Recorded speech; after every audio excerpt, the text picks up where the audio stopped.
Boa tarde a todos e todas.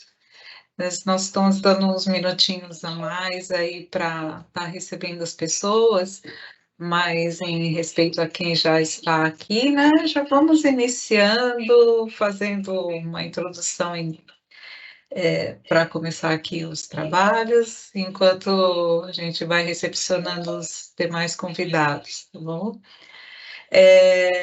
Eu, primeiramente, quero me apresentar. Eu sou a Sandra Janostiak, eu sou gerente da área de tecnologia e também faço a parte da gestão da equipe do pessoal aí dessa iniciativa de lançamento aí do DEX. Com muito prazer de estar aqui com vocês nessa tarde. O evento está em português, mas depois nós vamos publicar no YouTube, e aí a gente vai ter recurso aí de ter legenda e poder também ser acompanhado em outros idiomas. Como eu estava falando inicialmente, é um prazer estar nessa tarde aqui com vocês. Este é um primeiro evento que a gente está fazendo de lançamento do DEPS. O evento que eu digo assim, as outras edições eram feitas publicações, eram distribuídas, né, os e-mails explicando. E nesse ano, junto com o time envolvido, nós resolvemos fazer esse bate-papo informal, mas também de apresentar o que tem de novo, ter essa possibilidade aí de interagir um pouco online aí com vocês todos. Eu vou compartilhar aqui um pouquinho a minha tela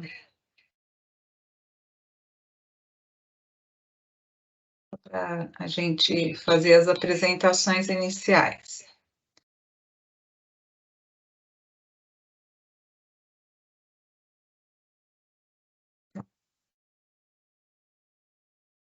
Bom, vamos lá. Hoje a agenda, né, para essa próxima uma hora e pouco, a gente pretende seguir esse roteiro, né? Inicialmente vai ter uma apresentação da Luciana, ela é uma das pessoas que trabalha aí dentro do time do DEX. Ela vai fazer uma apresentação mostrando, falando, comentando um pouco, né, do que tem de novo nessa edição de 2023. Na sequência, a gente vai ter uma breve apresentação da doutora Mariângela, que nos deu o prazer de vir compartilhar aí o conhecimento com a gente para aumentar essa troca, e ela vai abordar um pouco sobre tendência e inovação em organização da informação. E, na sequência, nós teremos um espaço no final, né, das apresentações para debate, perguntas, certo? E eu quero já deixar aqui também um convite para vocês colaborarem com sugestões, né? Porque esse é uma primeira interação, algo mais interativo aí com os usuários do Bex, e a gente pretende fazer outras iniciativas, e então a gente quer melhorar esse formato. Então, sugestões serão bem-vindas e um prazer estar nessa tarde aqui com vocês. Eu vou passar agora a palavra para a Luciana, onde ela vai dar prosseguimento. Ai, desculpa, peraí. É assim, só assim, né? Depois a doutora Mariana, eu estou compartilhando aqui um pequeno resumo da extensa experiência, né, dentro dessa trajetória dela, dentro da área de ciência da comunicação. Então, eu acho que muito rico ela poder vir nessa tarde, dedicar esse tempo em colaborar aqui com esse primeiro evento aqui de DEX. Muito obrigada já antecipadamente, doutora Mariana, pela sua presença. Agora eu passo a palavra para a Luciana. Obrigada, Sandra. Boa tarde, então, pessoal. Eu vou compartilhar aqui com vocês a minha apresentação. É um grande prazer estar aqui essa tarde com vocês. É um prazer poder falar desse instrumento de organização e representação da informação, que é tão caro à nossa área de ciência da informação, à área da ciência da saúde. É uma satisfação muito grande para mim poder fazer parte dessa equipe hoje, poder dar sequência nessa história de grandes conquistas do DEX e hoje apresentar para vocês a nossa edição 2023. Então, eu vou começar apresentando. Espero que todos vocês estejam vendo já a minha tela. Qualquer coisa, por favor, podem comentar aqui no chat que o pessoal me avisa, tá bom? Então, boa tarde a Sandra, nossa gerente, boa tarde à equipe da Bireme, que está aqui presente, e boa tarde à professora Mariângela, que já está aqui também com a gente na sala.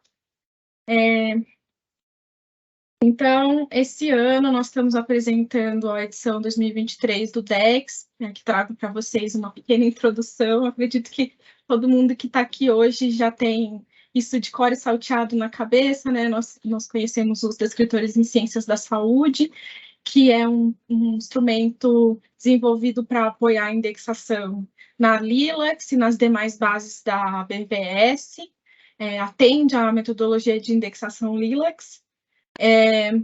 O DEX, como vocês sabem, é uma tradução do MESH, mas ele é também um instrumento inovador e único, porque além de ser uma tradução, ele é uma adaptação, ele é acrescido de 5 categorias exclusivas, que são relativas ao contexto da saúde da América Latina e do Caribe, e esse é o grande diferencial do DEX em relação às demais traduções do MESH que existem.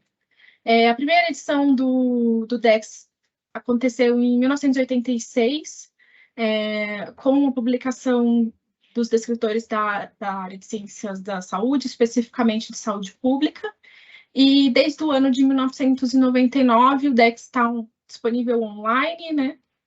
E lá se vão 37 anos de DEX. Então, o DEX ele é um tesouro conceitual, ele é multilingüe, né? Está disponível hoje em 4 idiomas, mais uma variante, que é o idioma espanhol da Espanha. Então, são 5 possibilidades idiomáticas de identificar os nossos descritores. Ele é editado com software próprio e, como vocês sabem, possui uma apresentação sistemática em 21 categorias. O DEX já possuía, no passado, uma possibilidade de visualização alfabética, que atualmente não é mais atualizada, porque sentimos que a possibilidade de fazer buscas pela nossa própria caixa de busca já supre, né, essa necessidade. Hoje, então, quero dar, principalmente aqui nesse momento de celebração, um grande agradecimento aos nossos parceiros que colaboram com as traduções feitas para o DEX. Então, nós temos o MESH em inglês e contamos com a participação muito importante da Faculdade de Medicina da Universidade do Chile e do Instituto de Saúde Carlos III, em Madrid, na Espanha, para a tradução do idioma espanhol e espanhol da Espanha. A Universidade de Rouen e o Instituto INSERM, na França, que fazem as traduções ao francês.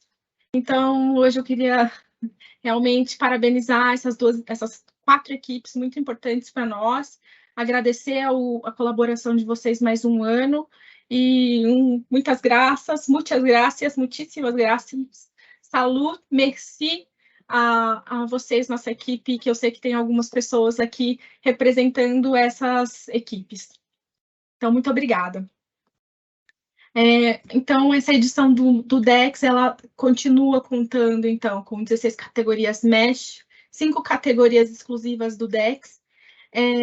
Temos, atualmente, cerca de 34 mil conceitos, né, grupos conceituais, e alcançamos, nessa edição, a marca de 717 mil termos no total do nosso instrumento. Sendo que aqui a gente tem aqui para vocês do lado direito, né, uma apresentaçãozinha que marca a quantidade de descritores que nós temos esse ano.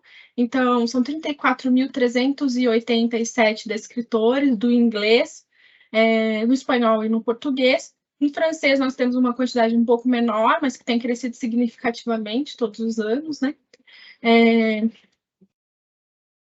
E também aqui eu tenho para vocês o número de termos não preferidos, de sinônimos, que mostram a grandiosidade desse vocabulário. As categorias vocês conhecem muito bem, né? Mas para aqueles que conhecem um pouco menos, o DEX, então, ele é composto de 16 categorias de assunto do MESH, que são categorias que são administradas, que são mantidas pela Biblioteca Nacional de Medicina dos Estados Unidos e que nos envia para tradução e adaptação anualmente, assim como os seus demais parceiros.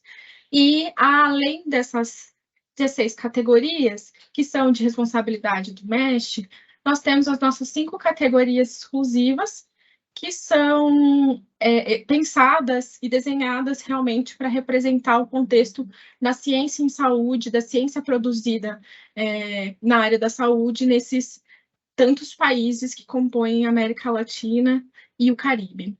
Essas 5 categorias são de responsabilidade da BIREME, então, aqui na nossa equipe, nós podemos fazer todas as alterações, toda a manutenção, visando a atualização com relação à linguagem de especialidades dessas áreas, com relação à atualização do campo científico dessas áreas, né? E são especificamente ciência da saúde, ciência e saúde, homeopatia, saúde pública, vigilância em saúde e medicinas tradicionais, complementares e integrativas. Essa última que foi a nossa mais jovem categoria que lançamos no ano passado. Aqui é um pouquinho para vocês como são feitas a atualização e as revisões que ocorrem anualmente no DEX. Então, nós recebemos a atualização anual vindo do MESH, o processamento anual dos dados do Tesouro MESH, que é feito pela NLM. Além desse processo, são realizadas constantemente as revisões dos comitês de especialistas. Esse ano nós estamos dando um ponto final, entre aspas, a revisão da categoria de saúde pública. Então, as últimas implementações da revisão feita principalmente em 2021 e 2022 foram implementadas nessa edição. E, além dessas duas possibilidades, nós também temos a participação muito importante dos nossos usuários, né, de vocês que são pesquisadores, que são bibliotecários, que são indexadores, e que contribuem para nós, sugerindo a inclusão de termos novos e a correção dos termos, das notas de escopo, das notas de indexação. Para sempre lembrar a quem já fez e demonstrar para quem não fez ainda. Essa aqui é uma imagenzinha da nossa barra, do nosso menu superior do nosso portal. E aqui nós temos, já na página inicial, o link para o formulário de sugestão de termos novos e o formulário de contato, que vocês podem fazer qualquer tipo de comentários e sugestões para nós. Anualmente, então, são feitas diversas atualizações. Essas atualizações são de vários tipos, mas aqui nós trazemos um textinho que é adaptado da norma ISO para a gestão de tesouros de 2013 e é adaptado à nossa realidade. Mas, basicamente, todas as atualizações, todas as revisões que são apresentadas na norma são desenvolvidas por nós também, tanto no Tesouro DEX quanto pelas atualizações vindas do MESH. Então, é possível que sejam incluídos conceitos novos, que são representados por descritores, ou também termos não preferidos, que aparecem para nós como termos alternativos, são feitas correções, é possível que um descritor vire termo não preferido de um outro descritor, algumas vezes descritores são eliminados.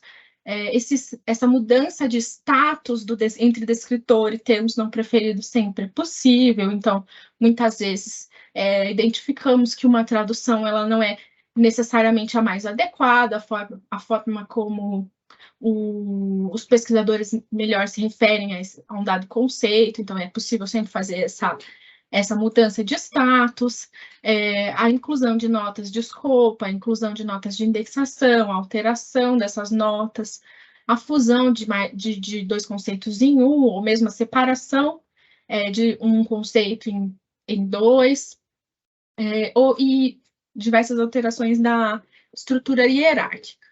São mudanças que ocorrem naturalmente, ocorrem porque a nossa linguagem é viva, e, naturalmente, a linguagem científica também, que é feita por pessoas também. Então, essas mudanças acontecem para justamente o instrumento se manter atualizado e caminhar junto com as áreas do conhecimento. Então, anualmente, a NLM faz mudanças desses tipos, e principalmente nessas mudanças que eu trago aqui para vocês, entre alterações, inserções e deleções, né? Os termos que podem ser eliminados. Essa é uma nomenclatura muito particular do MESH, então claramente vocês já devem conhecer, né? Então, esse ano, nós tivemos aqui na nossa edição de 2023 alterações em 458 registros, a inserção de 279 descritores e 128 descritores que foram eliminados, sendo 2 eliminados pela NLM e os demais eliminados também em virtude da revisão da categoria de saúde pública.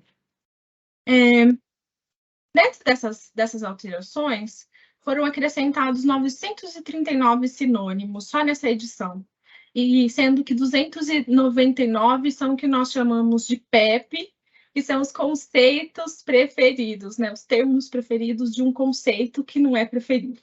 Então, o descritor, ele é o conceito preferido, e os PEPs são demais conceitos que são agrupados dentro de um descritor, e além deles, nós ainda temos os termos não preferidos simples, que são mais 640.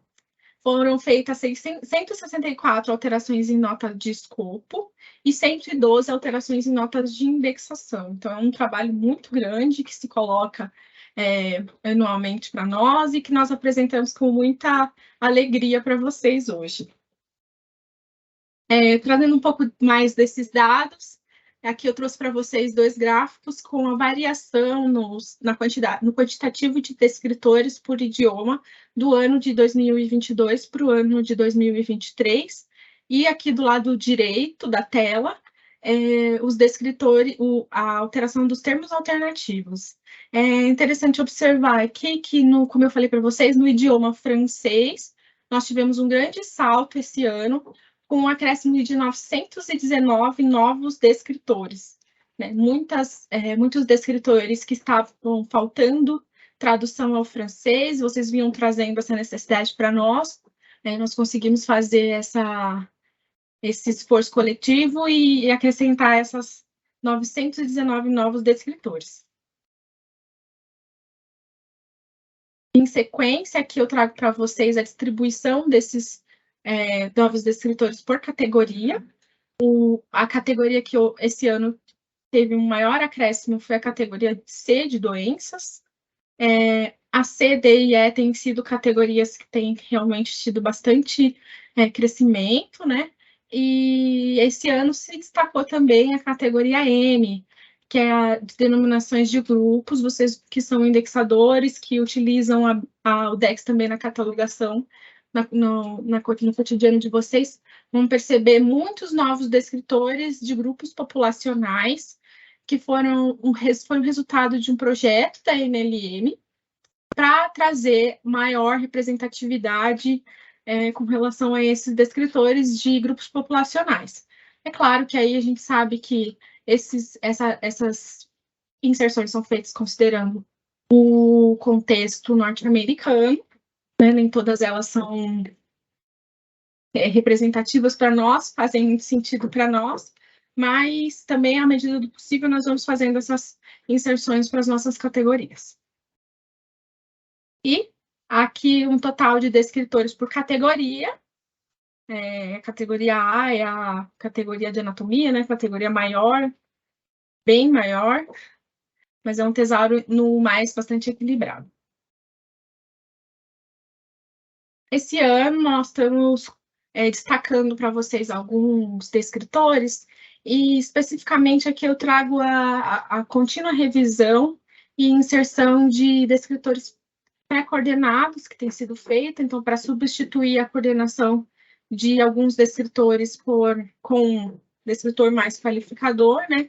Então, esse ano são 4 novas pré-coordenações, quatro novos descritores pré-coordenados, perdão, e que vêm representar 5 combinações que eram feitas com um descritor mais qualificador. Alguns outros descritores, bastante esperados por nós todos, né? Então, a síndrome pós-Covid-19 aguda, que foi ali no princípio em que ela surgiu no início da pandemia, foi também chamada de Covid longa, né? Então, essa síndrome vinha sendo utilizada o descritor Covid-19 com o qualificador complicações, e agora temos um descritor específico para essa condição. Também o descritor de soroterapia para Covid-19, representando esse contínuo avanço que for necessário, né, para representar os assuntos com relação à Covid e a pandemia de Covid-19. Também o descritor de prevenção ao suicídio, que também é um descritor pré-coordenado, que vem substituir uma coordenação de descritor mais qualificador. Também um descritor de disparidades socioeconômicas em saúde, que é mais um coordenador relativo aos determinantes sociais de saúde, que foi incluído. Esse ano também houve dois descritores, no mínimo 2 outros descritores relativos aos determinantes sociais de saúde. Descritor segregação residencial, vocês vão se lembrar que havia já no DEX o descritor blockbusting. Esse descritor ele era exclusivo das categorias do DEX e foi absorvido pelo conceito segregação residencial do MESH. Então, agora nós temos mais essa opção. Também uma grande conquista até para nós também é o descritor profissionais de medicina tradicional, que vem para complementar a nossa categoria de medicinas tradicionais complementares integrativas. Inclusive, pode ser aí para nós um ponto de partida para desdobrar esses assuntos de ocupações em medicinas tradicionais, né?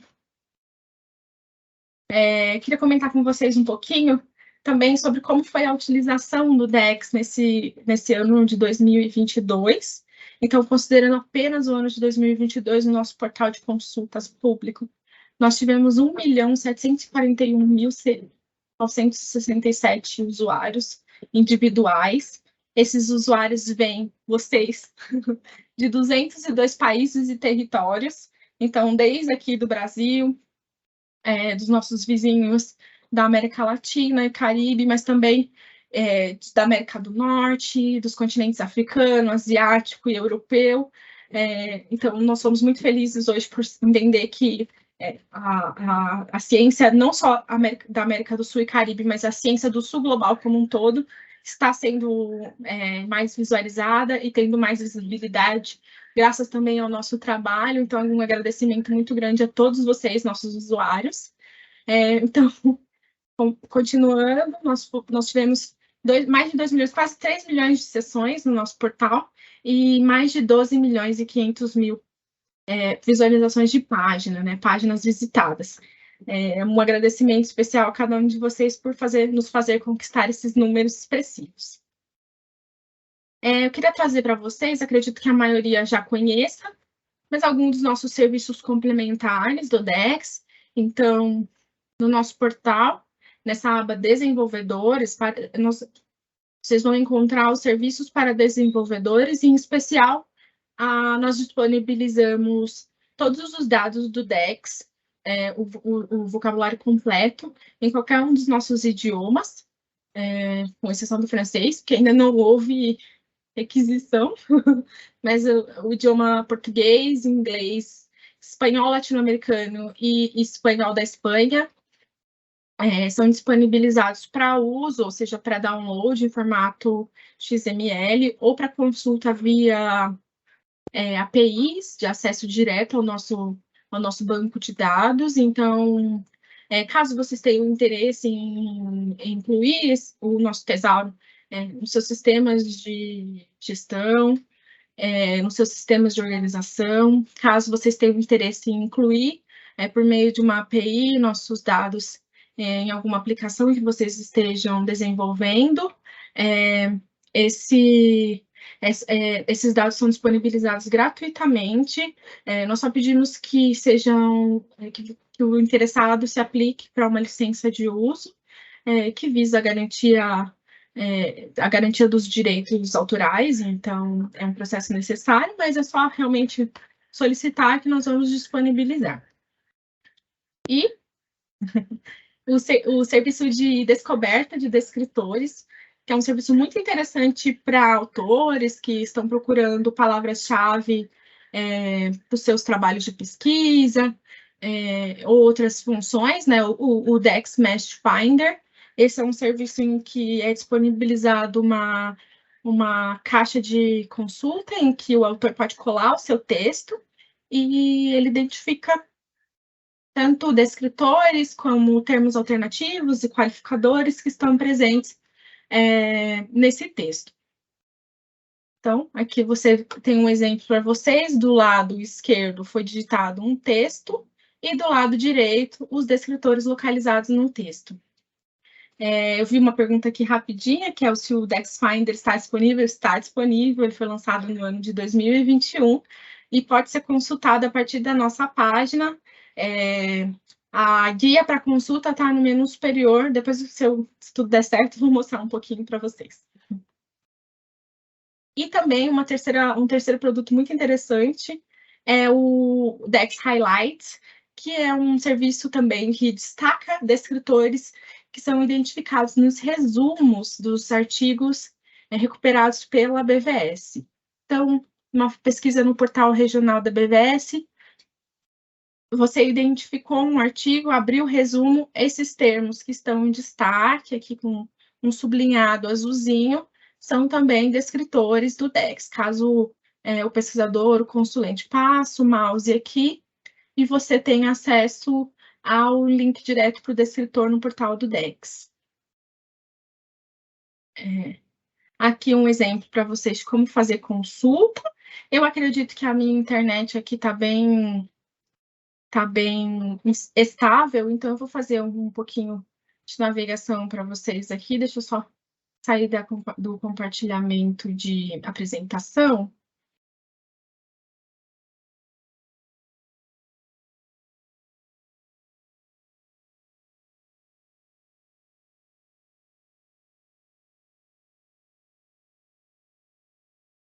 E nós vamos para o site.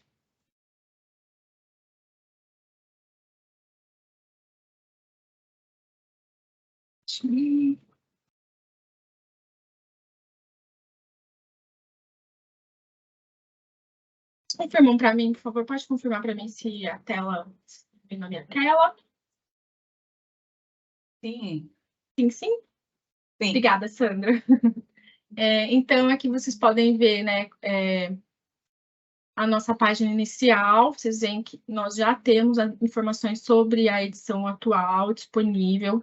Um clique aqui, nós somos levados para a página com as explicações específicas dessa edição. Então, aqui vocês podem consultar uma visão geral sobre essa nova edição, dados específicos de estatística um pouco mais completo, os novos descritores, uma lista dos descritores que foram alterados, né, o rótulo do descritor principal, uma lista de descritores eliminados também, né, e aqui na nossa página inicial, a consulta, caixa de consulta. Se vocês fizerem um clique aqui nessa setinha, tem as opções, tanto de pesquisa por qualquer termo exato, o identificador único do descritor ou código hierárquico, qualificador também. E aqui embaixo um pouquinho mais de instruções sobre como realizar a pesquisa aqui nesse portal e o link direto para o Dex Mesh Finder. Né? Também o Dex Mesh Finder está aqui no nosso menu superior. Aqui no Sobre o Dex vocês vão encontrar informações históricas, do histórico do Dex, e também esses dados numéricos da edição atual. Aqui nas atualizações, então, nós temos a página de edição atual, que eu mostrei para vocês agora há pouco, e páginas para as edições anteriores, em que é possível consultar todas as edições online, né? E a partir do ano de 2022, 2021 e 2022, é possível consultar as estatísticas e os dados das edições anteriores. Aqui, depois nós temos a visão hierárquica, em que é possível fazer a navegação pela nossa árvore de conceitos. Aquela opção em que eu comentei com vocês, para solicitação de licença de uso, né? Lembrando que para fazer a pesquisa, para fazer consulta de descritores, para sair daqui com o descritor e pesquisar na BVS, não há necessidade de licença. A licença é apenas para quem queira desenvolver um produto com o DEX embutido, ou fazer uso da nossa API de serviços. A consulta ao DEX Finder está aqui também, então é só clicar nessa opção de tente agora. Simples ou avançada, são duas funções, eu vou clicar no avançado que é mais rápido. Digite o seu texto aqui, e aqui você receberá os descritores encontrados, tem algumas funções, né, podem ser filtros de idioma, tipos de termos também que podem ser identificados, né? Voltando para o nosso site. Aqui, essa é uma função que eu queria muito mostrar para vocês, que é o formulário de sugestão de termos novos. A gente tem aqui algumas instruções sobre como preencher o formulário e que tipo de alterações nós podemos fazer, né? Que tipo de diretrizes para inclusão de novos termos. E aqui na última opção do nosso portal, a aba de contato, em que você consegue falar com a gente diretamente a partir dessa opção. Um formulário que tem, inclusive, até opções de assuntos específicos, que nós recebemos mais mensagens. Então, assim, eu queria mais uma vez agradecer a presença de todas, agradecer todos esses anos que vocês têm colaborado direta e indiretamente com com o nosso tesauro. Agradecer aos nossos parceiros de tradução, tanto na Espanha, no Chile, na França, e me colocar aqui à disposição de vocês para qualquer pergunta, principalmente aqui no final, que agora nós vamos para a apresentação da professora Maria Ângela. Deixo novamente para vocês a sugestão, falem com a gente aqui pelo contato. E muito obrigada a todos pela participação, pela atenção e pelo carinho. Sandra, muito obrigada. Ok, Luciana. Você quer chamar a professora Maria Ângela para estar iniciando a apresentação dela? Sem som. Sim, com prazer. Gente, pessoal, me dá muito orgulho que vocês possam hoje receber esse momento em que a gente compartilha, assim, não só do lançamento do DEX, mas também de algumas palavras dessa professora que é muito conhecida da nossa área, né? Mas é muito conhecida não só por ser uma excelente profissional, por ser uma pessoa bastante inovadora, mas também por ser uma pessoa muito humana, incrível. Eu não tenho nem palavras para dizer o quanto ela é significativa e importante na minha trajetória profissional. É um prazer trazer para vocês hoje a doutora Maria Ângela Fujita. Professora, se ela estiver com dificuldade de alguma coisa para abrir a câmera ou o microfone, pode comentar, mas fica à vontade para falar com a gente hoje. A palavra é sua.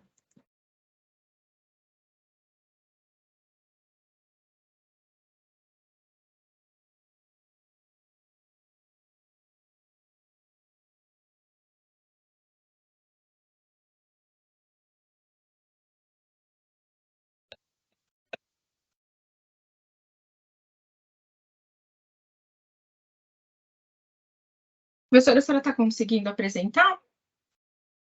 Eu te coloquei como... Ela está com a mão levantada, né? Eu acho que agora foi, né? Agora foi. Agora eu consegui. Eu estava desativado para mim. Bom, em primeiro Agora lugar... estamos te vendo. Sim, obrigada. Deixa eu abaixar a mão aqui. Tem mãozinha aqui. Vamos ver se eu... Isso.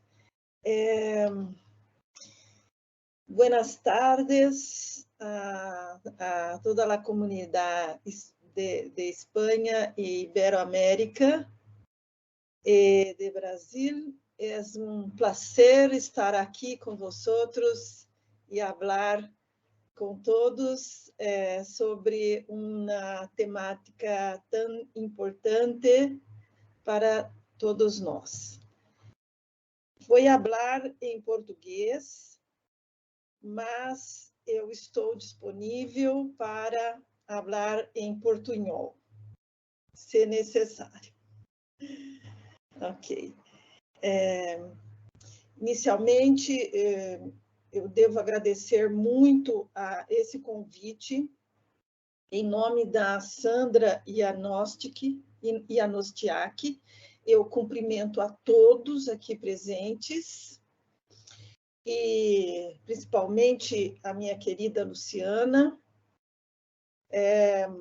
Para quem não sabe, ela foi minha aluna de graduação, de mestrado e doutorado. Uma excelente pesquisadora, que hoje eu tenho orgulho de encontrar nesse lugar, que é uma referência para todos nós,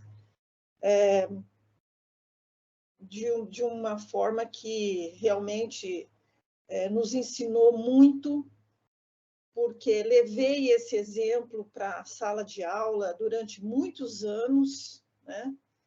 E ele continua sendo e evoluindo. Então, tem um significado muito grande para nós da academia, termos alguém que trabalhou conosco na pesquisa, né, na pós-graduação, estar ocupando esse espaço e colaborando e impactando socialmente um público enorme que precisa desse trabalho tão especializado.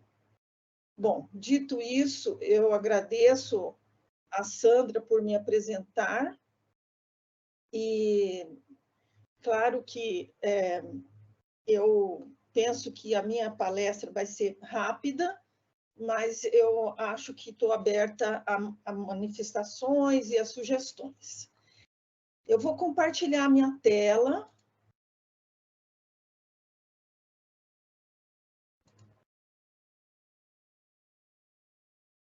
E vou colocar no modo de apresentação. Luciana, fala se... Estamos vendo a tela, mas Okay. Agora em modo de apresentação.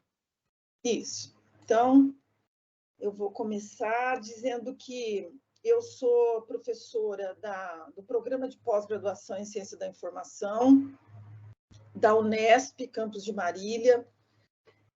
Sou professora titular aposentada, ministrei a docência e a pesquisa durante mais de 40 anos, e de lá para cá eu pude coletar aspectos da nossa realidade profissional e também da realidade de pesquisa, de resultados de pesquisa em publicações, tanto brasileiras quanto da Iberoamérica e anglo-saxônica, sobre essa realidade externa, né, aos sistemas de informação e o que ele apresenta de novas tendências. Então, vamos lá.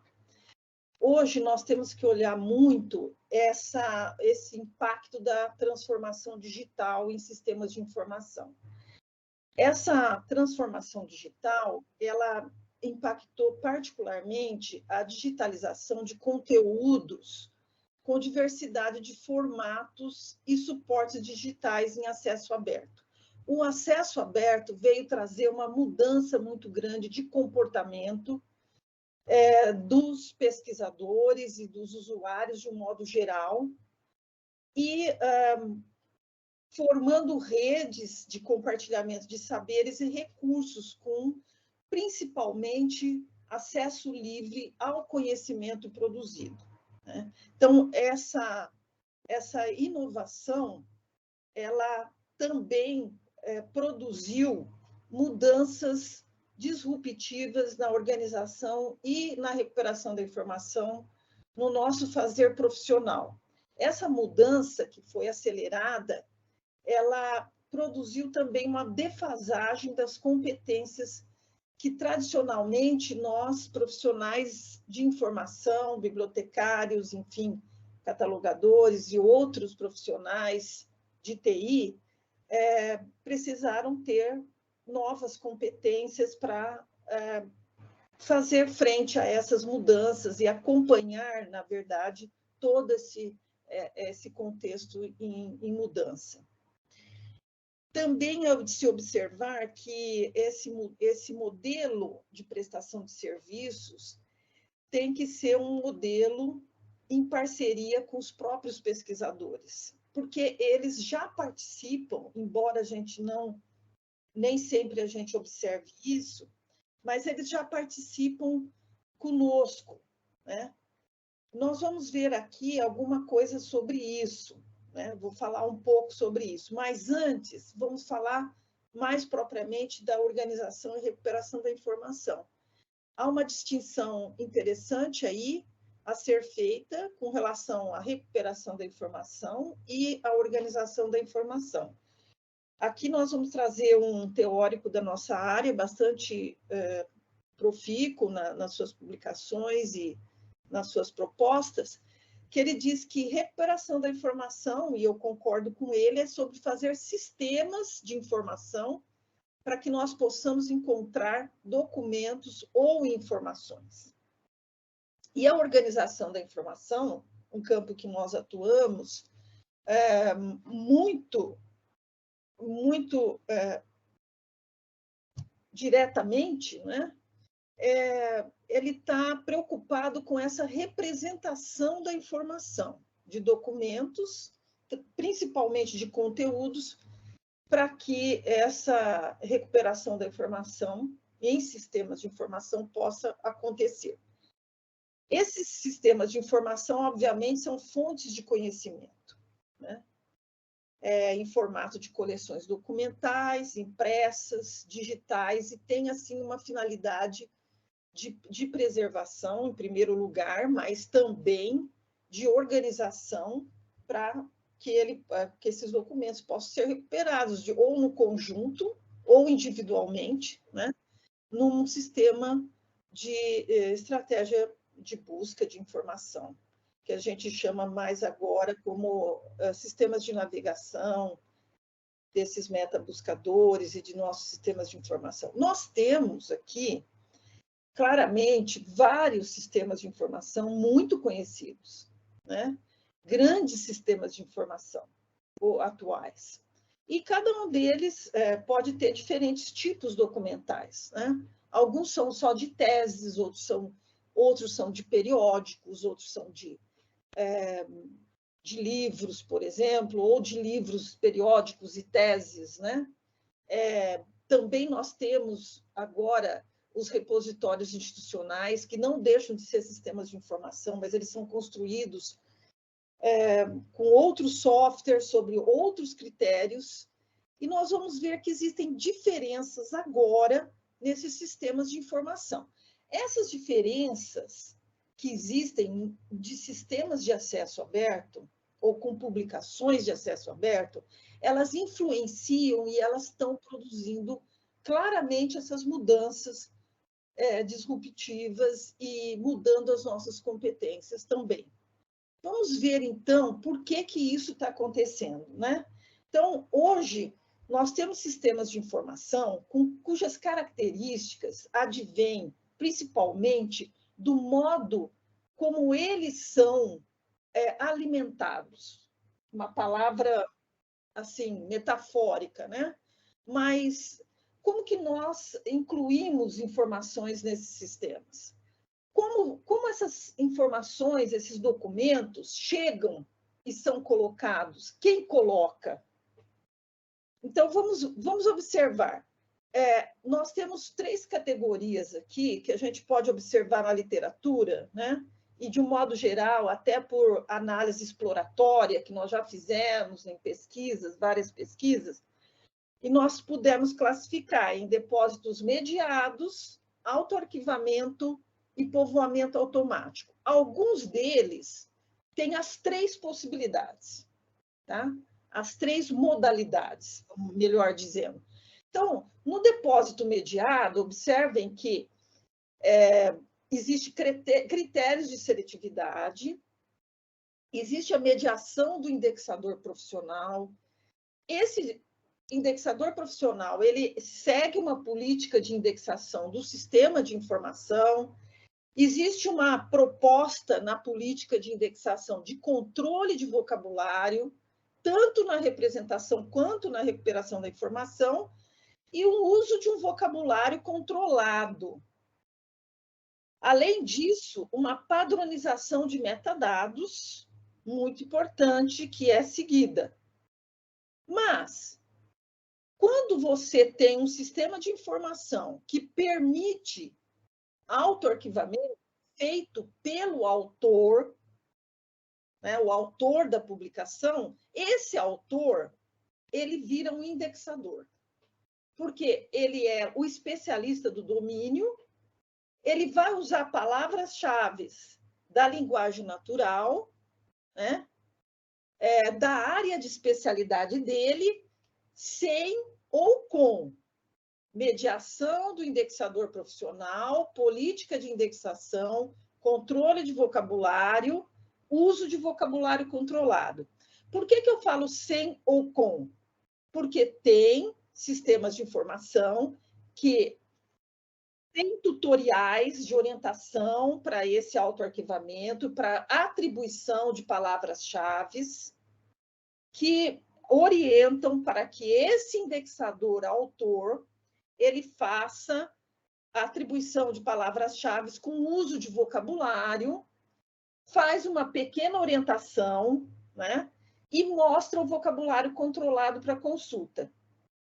Tem também aqueles sistemas de informação que permitem o autoarquivamento, mas que não disponibilizam o vocabulário controlado e nem fazem orientação.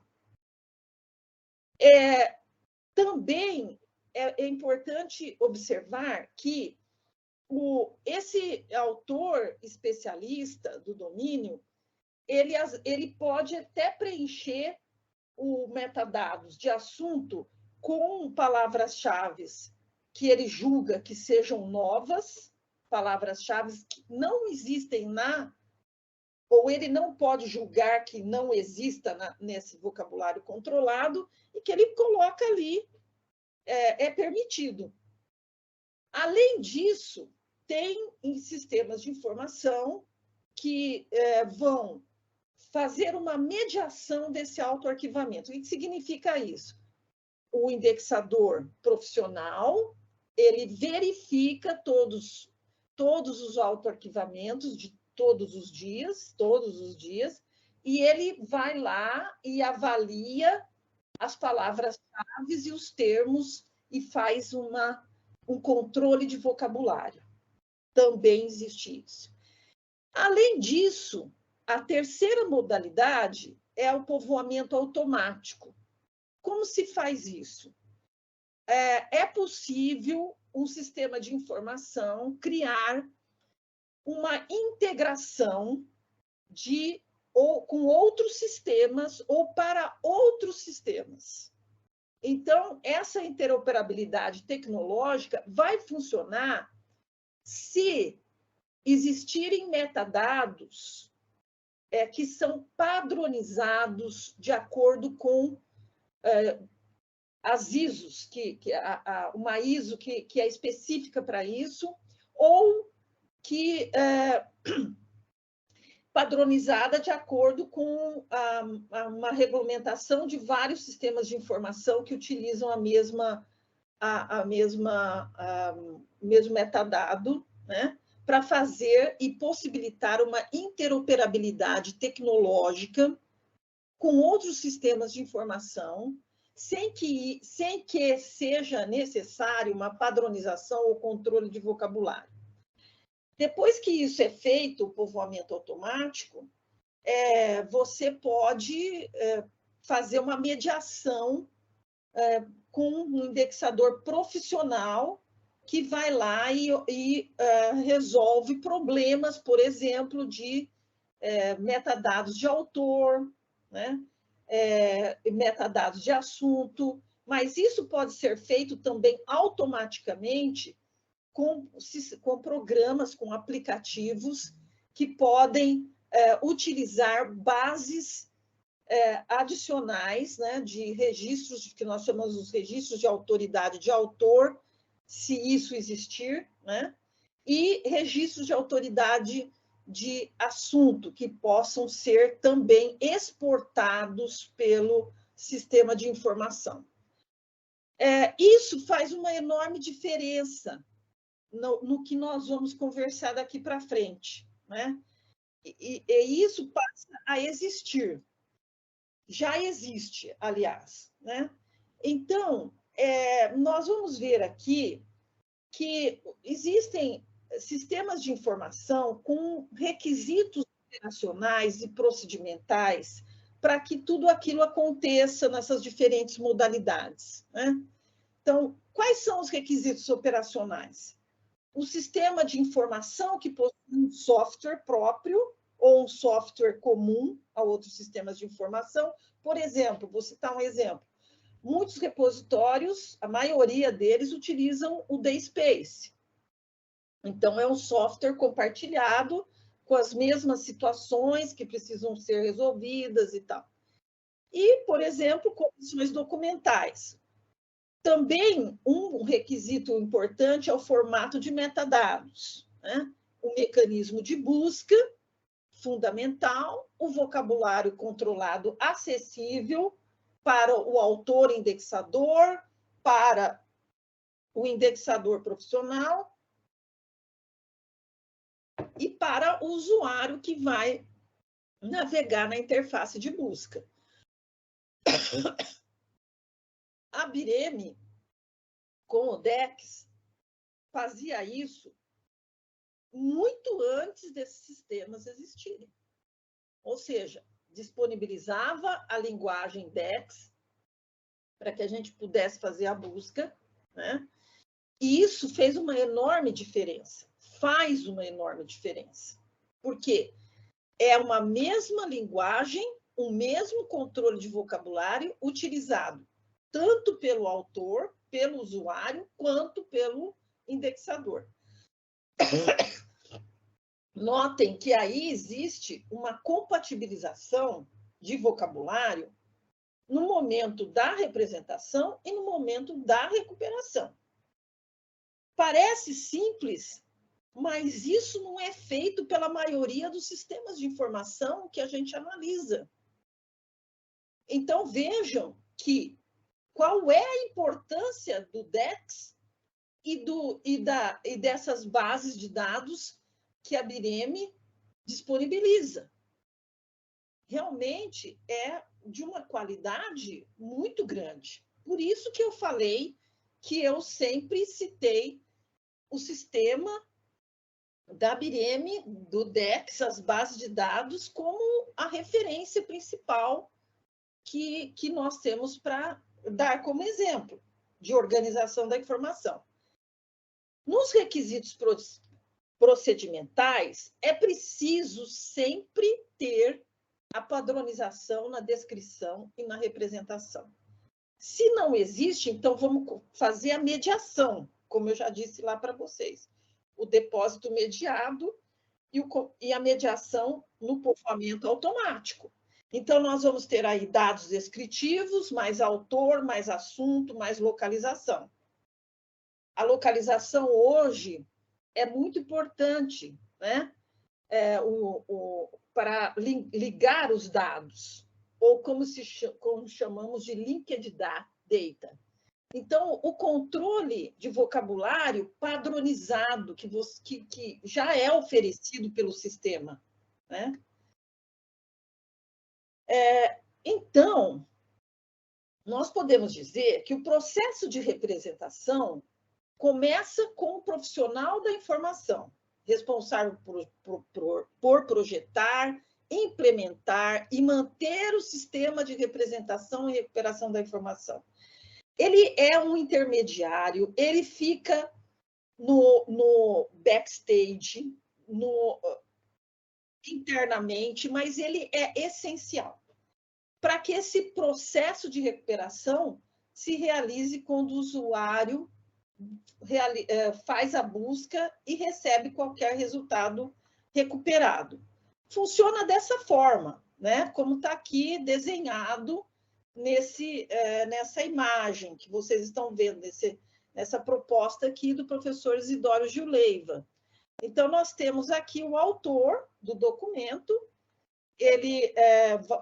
quando ele faz uma busca, ele faz a indexação dos documentos orientada à pergunta, né? Então, vamos fazer uma extração e atribuição dos conceitos, tanto na busca quanto na indexação para o autoarquivamento, e usa uma ferramenta de conversão que nós chamamos de vocabulário controlado.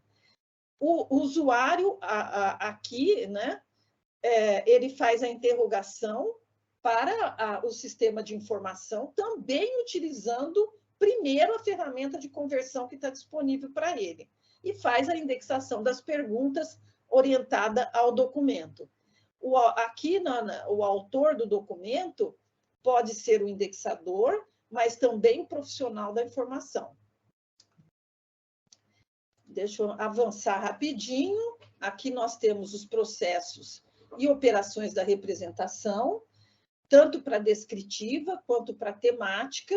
Vocês veem aqui o processo de descrição física, que é realizado pelas operações e métodos de tratamento na catalogação, que tem um instrumento de representação, que é o código de catalogação, e a descrição de conteúdo pela indexação, classificação e elaboração de resumos, utilizando tesauros, listas de cabeçalho de assunto, listas alfabéticas de termos autorizados, enfim, uma gama ampla aí de vocabulários controlados.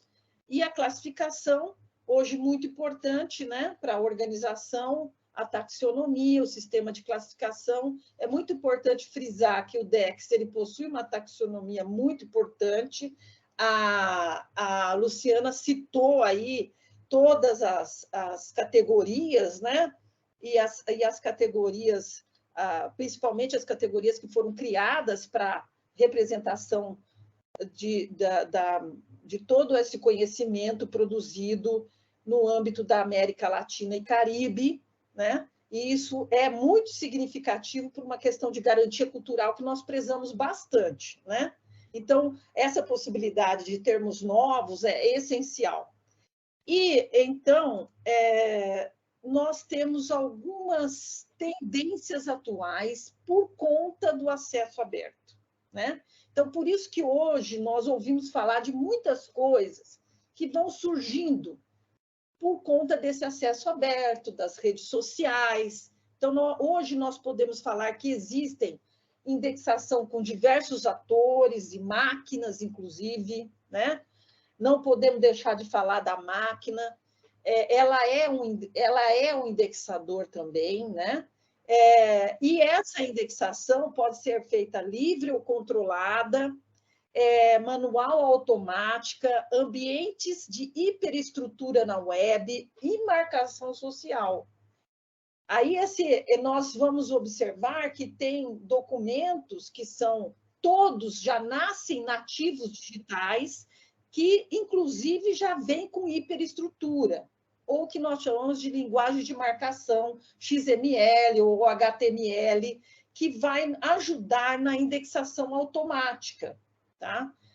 Aí nós temos uma categorização, né, dos ambientes na web, com representações hierárquicas de informação por categorias, classificações hierárquicas, taxonomias, folksonomias e ontologias. E temos uma forte tendência para a sumarização, que é uma coisa que nós temos observado demais na literatura, né? O uso cada vez maior da sumarização, por conta dessa tendência dos metabuscadores, né? Mas esses metabuscadores, eles não se enganem, eles fazem indexação, tanto é que vocês observam de forma muito simples no Google, que ele faz aquela indexação por que nós chamamos anéis de conceitos, né? Que ele apresenta, quando você digita uma palavra naquela interface dele, ele vai trazer várias propostas ali, e você pode ter a possibilidade de clicar para imagem, para vídeo, para texto, tudo isso é indexação.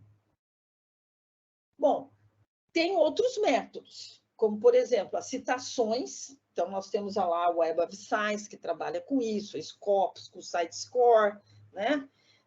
Que funcionam nesse nosso ambiente, principalmente o ambiente científico, né? E nós temos aí os meios automáticos, nós temos diversos softwares e aplicativos para fazer isso, indexação em cadeia de termos para a criação de resumos indicativos, né? Vocês viram aí que a Luciana mostrou um exemplo de um resumo que já tem marcadinho um highlight de termos que já existem no próprio DEX, né? Então, essa tendência da sumarização é bastante importante. Agora, tem uma coisa que a gente tem que chamar atenção mesmo, e isso não dá para desconsiderar e nem virar as costas para isso. Ou seja, existe um debate muito forte da linguagem natural versus vocabulário controlado na era digital do acesso aberto, né? Então, como que nós resolvemos isso? Então, quando a gente ouve falar de propostas que trabalham com machine learning nesse ambiente web, isso existe, o machine learning existe porque nós avançamos bastante na web semântica, né? Avançamos bastante com fontes de conhecimento de acesso aberto, né? Exemplo, Wikipédia, né? E outras mais aí que a gente nem sabe que existe, mas existe, né, na web. E existem as ontologias que estão fazendo um trabalho fenomenal aí, e tudo isso ajuda muito a esses softwares de inteligência artificial a serem treinados, e é isso mesmo que é feito, né? Existe um treino aí, e para que eles possam usar tudo isso. Bom, vamos para frente. Os vocabulários controlados que existem, hoje eles são muito utilizados, muito, né? Embora a gente não saiba, os tesauros, eles evoluíram bastante, nós temos aí a norma ISO que veio para dizer, olha, o tesauro é muito importante, né? Ele é muito utilizado, então existe uma linha de investigação muito grande para tesauros, né? Listas alfabéticas de termos autorizados, taxonomias, folksonomias e ontologias que convivem, né? Aqui, vamos falar um pouco sobre isso. Palavra-chave na representação e recuperação em acesso aberto. A palavra-chave sempre foi, desde do século XIX, né, algo que tem uma importância grande, né? E na indexação ela veio e existe e convive com a linguagem controlada. Ela, claro, ela tem várias vantagens, tá? Mas também tem desvantagens. O importante é a gente utilizar a palavra-chave para aquilo que é que é inovador, para aquilo que ela traz de inovação, para aquilo que ela representa num domínio de especialidade. Mas ela é utilizada, inclusive, para recuperação de informações, para marcação social, para extração de palavras-chave e fazer listas e comparar com os vocabulários controlados e ver o que ainda falta naquele vocabulário controlado, que precisa ser atualizado, né? Aí tem toda aquela proposta de avaliação dessa lista de palavras-chave, que vem da linguagem natural, que tem toda um desenvolvimento, nós avançamos bastante nessa avaliação por frequência, né?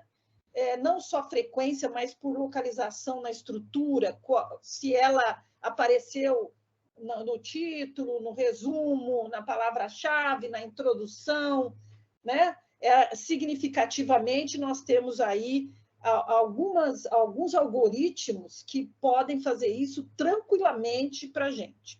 E você vai ter aí uma lista, vocês vão ter aí uma lista importante de palavras que pode ser usada para os nossos vocabulários controlados. Bom, o autor, como indexador, ele vai garantir essa representatividade chave dos textos, né? Ele vai dizer o que é importante, né? Porém, quando ele atribui palavras-chave, ele vai preencher um metadado, a gente já disse isso antes, sem orientação ou auxílio profissional, talvez. Não tem conhecimento quanto à padronização ou proposta de controle de vocabulário. A maioria dos sistemas de informação não tem essa proposta de orientação ao autor. Portanto, essas inconsistências, né, todas que se apresentam junto à linguagem natural, elas estão ligadas à escolha em português e ou inglês, a adoção de singular ou plural, erros de grafia, palavras-chave. E o que isso traz para a gente? Eu vou dar um exemplo aqui muito simples para vocês, né, do que é o que a linguagem natural, sem controle de vocabulário, ela vai trazer para os sistemas de informação. Então, isso aqui é um exemplo real, né? Como vocês estão vendo, com o problema de grafia, que é um problema muito normal e simples. Então, você tem aqui o macaco prego, né? Com dois documentos, recuperando dois documentos. Depois, nós temos o macaco prego, simplesmente com a minúscula na segunda palavra, macaco, né? Macaco prego. E aí você tem mais dois, e no macaco prego, apenas com ponto, você tem 4, e macaco prego com hífen, mais 4, macaco prego com hífen e ponto, mais 1. Então, isso quer dizer o quê? Que a padronização é muito importante para a recuperação da informação, né? As inovações que a gente vê, e eu já falei, é essa construção e contínua atualização de vocabulários controlados utilizando essa linguagem natural das palavras-chave. Isso é uma inovação grande, né? Mas nós temos que utilizar metodologias para que isso aconteça de uma forma positiva, controlada, né? E que possa oferecer resultados importantes aí para o sistema de informação. Como a gente faria essa inclusão? Após fazer a limpeza das palavras-chave, verificar que se essas palavras-chave são realmente termos novos, a partir de fontes terminológicas positivas e confiáveis das áreas de especialidade. Uma outra possibilidade, né, é que você possa ter a integração de vocabulário controlado e linguagem natural nos campos de assunto dos metadados. Então, ter metadados que possam comportar termos com controle de vocabulário e termos sem controle de vocabulário também. Isso enriquece a busca, né?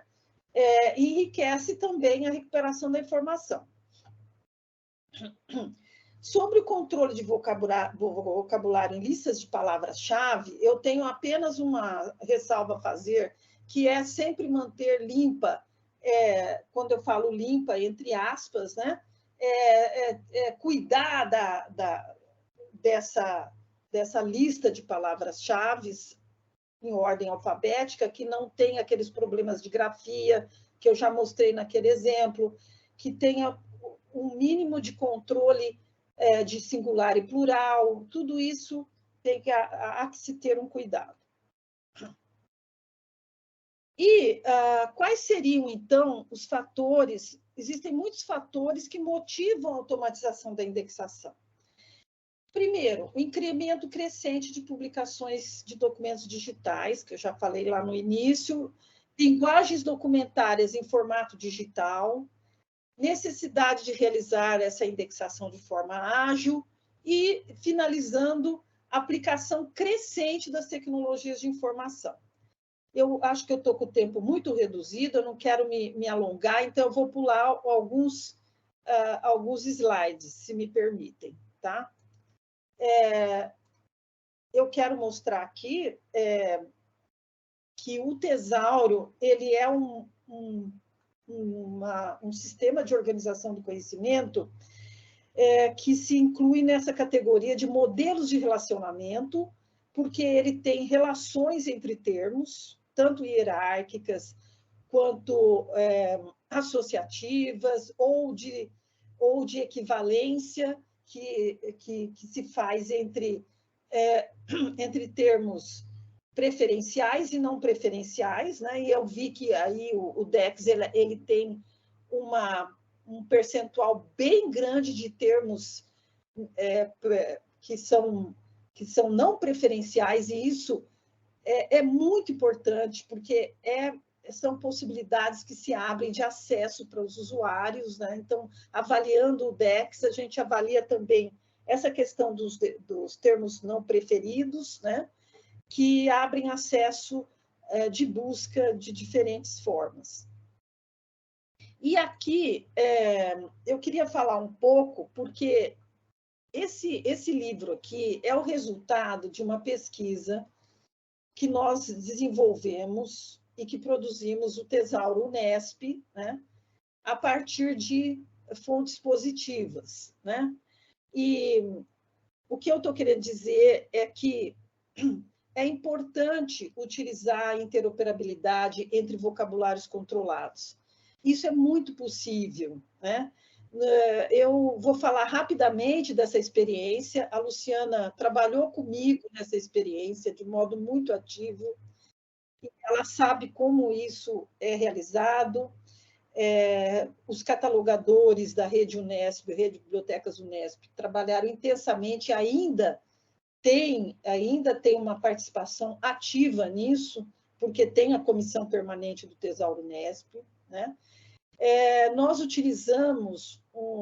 Nós trabalhávamos com a lista de cabeçalho de assunto do Bibliodata e transformamos essa lista de cabeçalho num tesauro, né?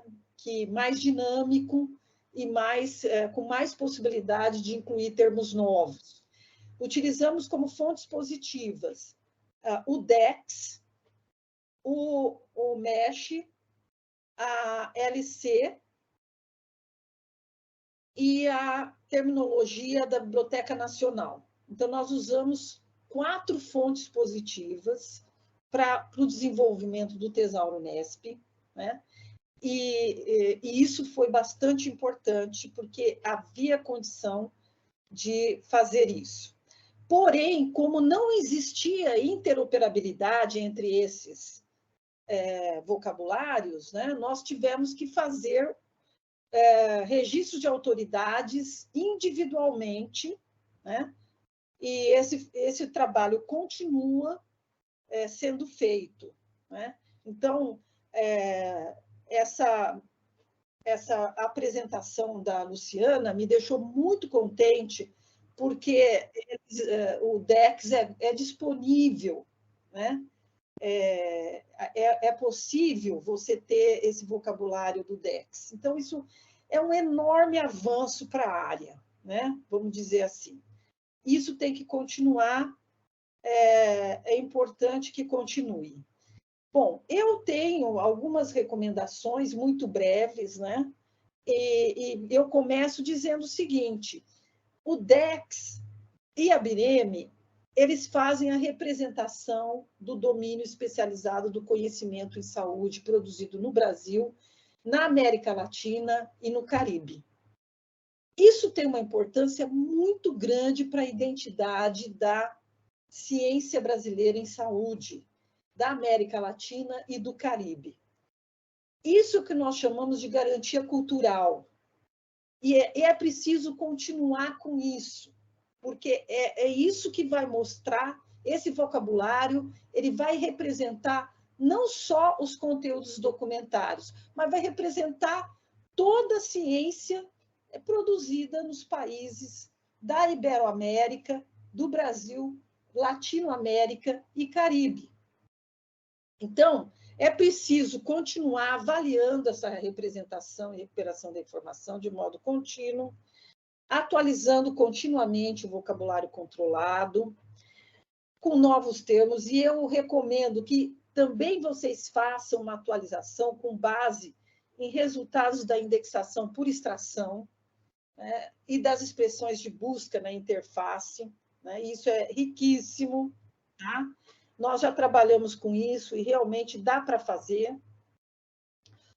Utilizem tecnologias de indexação automatizada por extração e atribuição. Realizem a padronização de metadados internos em formatos interoperáveis, tá? Para que outros possam utilizar já pronto, né? Por exemplo, em formato ou MARC, ou o SCOS, né? que nós vemos que existe uma utilização muito grande em formato SCOS, e outros formatos que a gente poderia dizer aqui. Bom, finalizando, é importante, então, uniformizar registros de autoridade de autor e de assuntos para exportação e importação, compatibilização de outros vocabulários controlados como fontes positivas, adotar o tesauro como formato de vocabulário controlado para realizar interoperabilidade e compatibilização com outros vocabulários, isso é essencial, e o uso de um software para construção e manutenção desses tesauros e de outros tesauros também.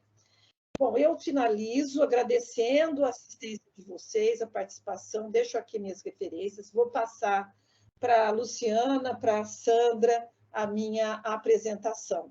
Muito obrigada, muitas gracias, merci beaucoup a todos. Muito obrigada.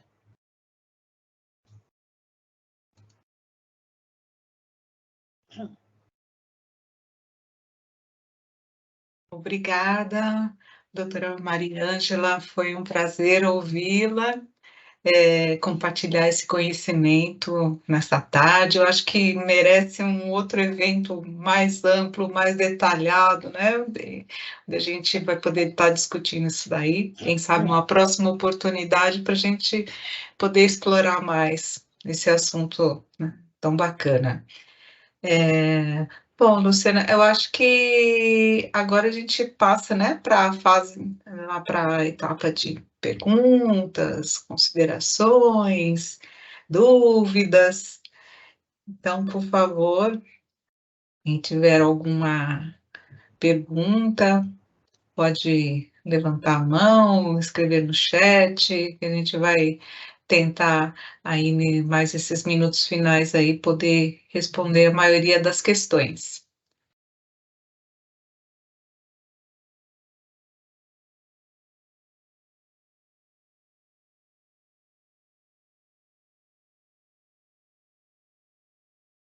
Tem alguém com a mão levantada?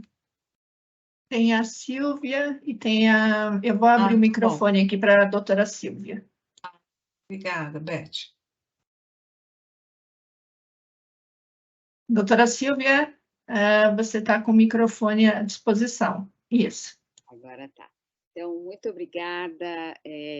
Sou Silvia, sou professora aqui da Federal de São Paulo, do Campo Baixada Santista. Então, venho, Luciana, aprendendo nesses meus 36 anos de carreira universitária, não é? A conhecer os descritores, a entrar no DEX.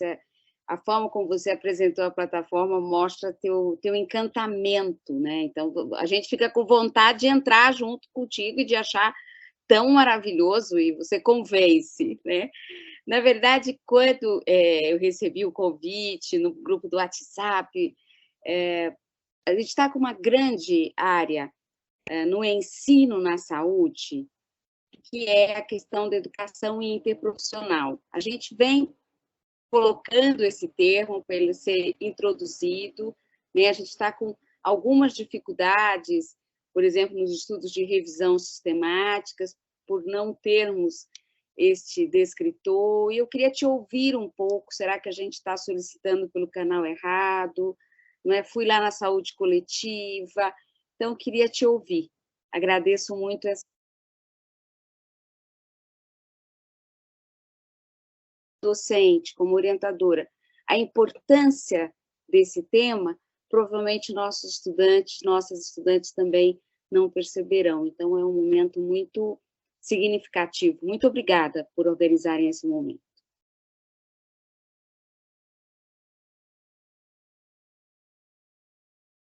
Silvia, muito obrigada pelo seu comentário, pela sua pergunta. Com relação à solicitação para inserção de termos, o caminho para a solicitação de inserção de termos é pelo formulário, né? Formulário que nós mostramos lá no portal do DEX. Essa solicitação, ela depende de diversos critérios para avaliação da solicitação, né?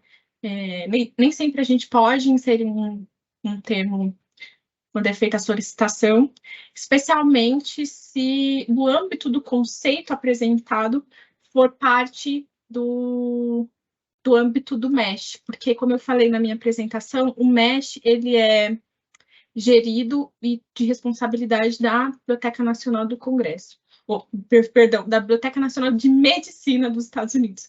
Essa biblioteca que é responsável pela inserção, pela alteração, pela exclusão de descritores dessas 16 categorias. Nós, da BIREME, não temos a autorização, nós não temos o domínio, né, dessas categorias, então não podemos fazer a inclusão quando se trata de descritores nesses âmbitos.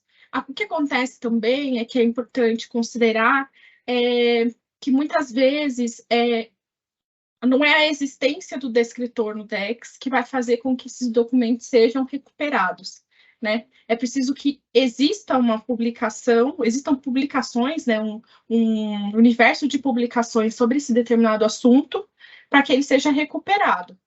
E também, quando não há possibilidade de que a gente faça a inclusão de descritores, é sempre orientado que o bibliotecário que faz a indexação ou que os pesquisadores façam a combinação de descritores para compor esse conceito do assunto, né?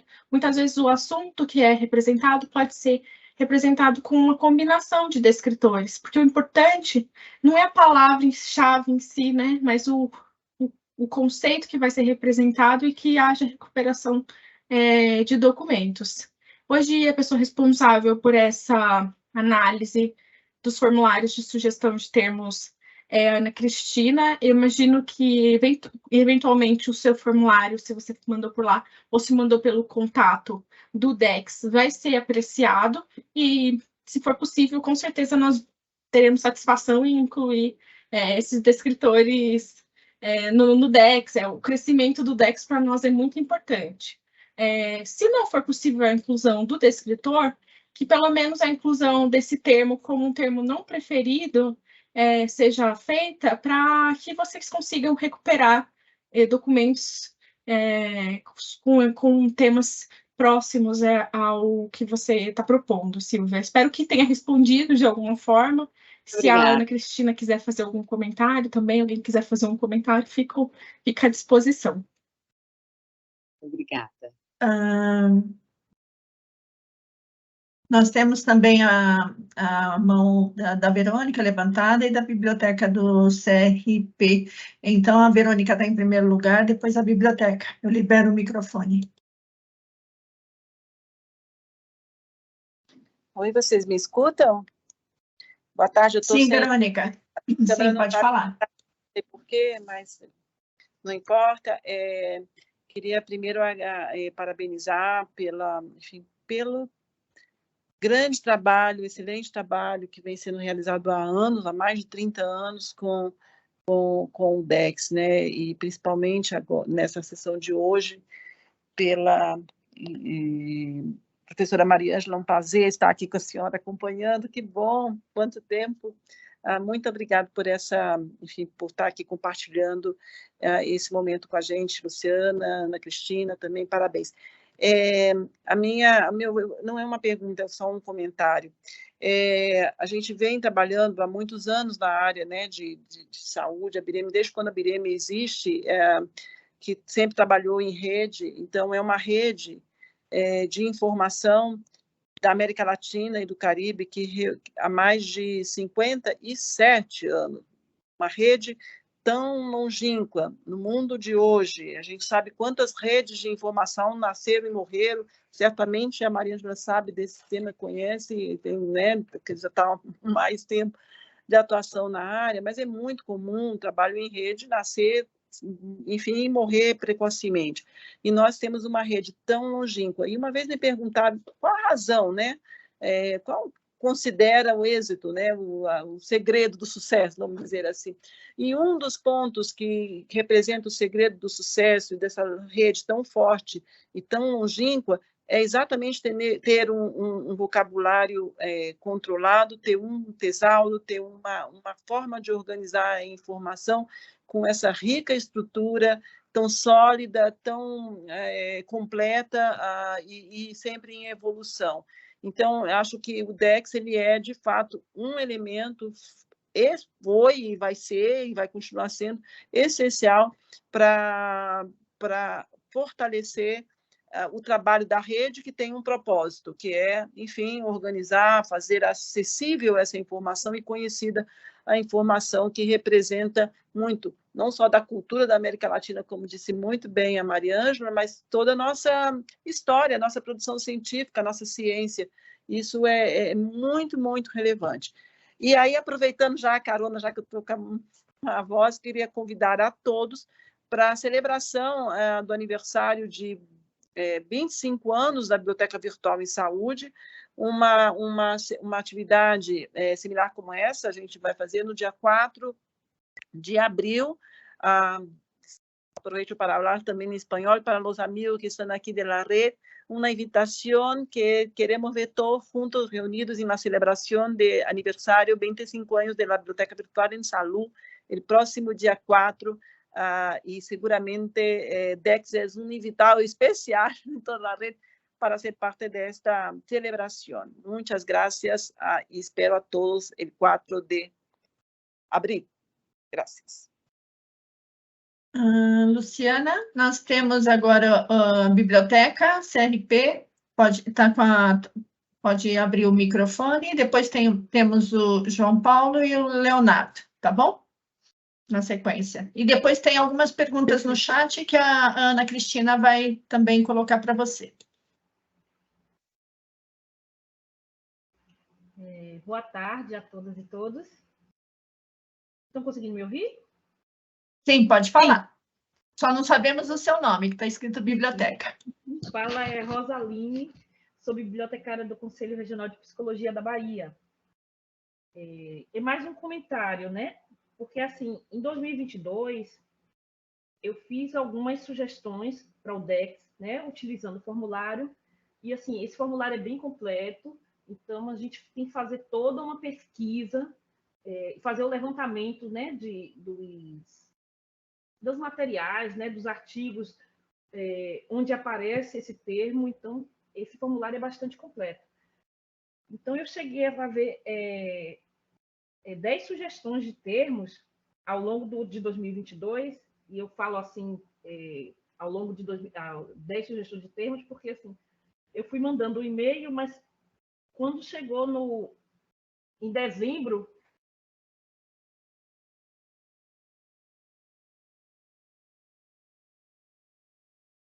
Rosaline, seu som cortou. Não escutei, eu acho que ela caiu. Não estou vendo mais ela aqui no chat. Vou pedir para o João Paulo, ele pode falar, porque a Rosaline caiu. Ok, mientras aguardamos a la reconexión de nuestra colega, me encantaría solo saludar a todos. Yo soy director de BIREMI desde octubre del año pasado y saludar a todos y todas que están conectados, agradecerles por la conexión, la atención y el esfuerzo de la red para ese trabajo y el lanzamiento del DEX 2023.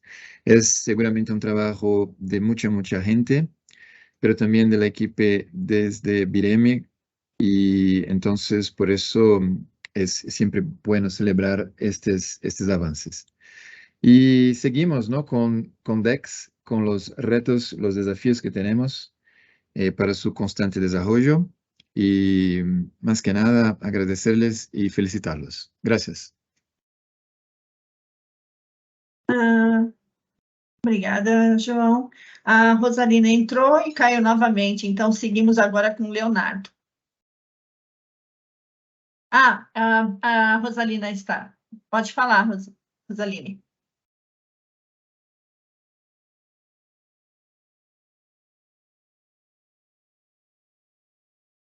Rosaline, estamos aguardando. É só abrir o seu microfone. pronto, está aberto? Está aberto, pode falar. Isso. Eu gostaria de saber, né, que ao longo de 2022 eu mandei 10 sugestões e obtive retorno de 2 termos. Aí eu gostaria de saber se quando esse termo não é aceito, a gente não tem um retorno de por que não foi aceito.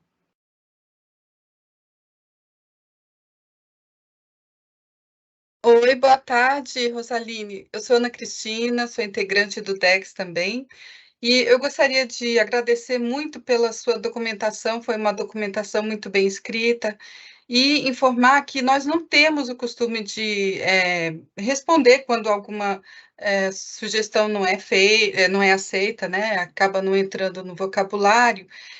Por algum motivo, mas explicar para você que a maioria das vezes em que isso acontece é pelo motivo de que esse termo já é representado por outro descritor, que ele já tem de uma maneira escrita um pouquinho diferente dentro do vocabulário, ou que esse descritor ele não seria exatamente se encaixaria exatamente no contexto do vocabulário. Então, a gente estimula muito que as pessoas participem dessa construção do vocabulário, porém, nem sempre a gente pode aceitar todas as sugestões dos usuários, né, pelos motivos que a Mariângela já expôs, que a Luciana já expôs, por questão ao respeito das normas, né, de entrada de termos no vocabulário. Mas a gente continua estudando, tem uma série de descritores para entrar agora em 2024, na próxima edição do DEX, né? E um trabalho contínuo de inclusão de descritores. Então, agradeço muito a você e a todos que sugerem, e não desistam de contribuir com o DEX sempre. Muito obrigada. Eu queria só fazer um comentário, Rosaline. Eu me lembro das suas sugestões, inclusive porque teve algumas das sugestões que você fez que eram termos que vieram do MESH para a atualização do ano de 2023. Então, eu me lembro de receber vários seus termos e falar, esse eu não posso incluir agora, porque tá no MESH, está no âmbito do MESH, já veio. Então, dá uma conferidinha na nossa lista de termos novos, que várias das suas sugestões estão lá.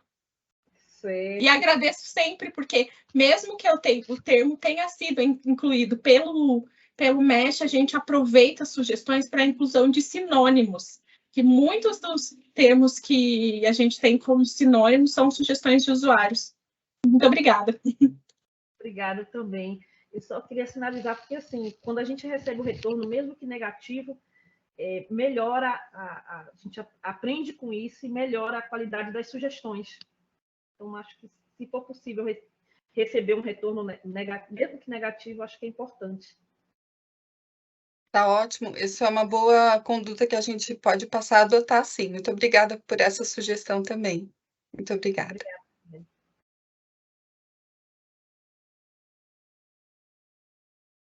Acho que agora é o Leonardo, né, que está com a mão levantada. Léo, pode falar? Olha, eu vou falar a ordem aqui, Aninha.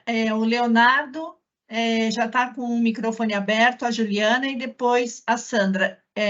Eu estou indo para uma outra reunião, aí o chat fica à disposição para você passar para a Luciana. Obrigada. Obrigada, Beth, pelo apoio.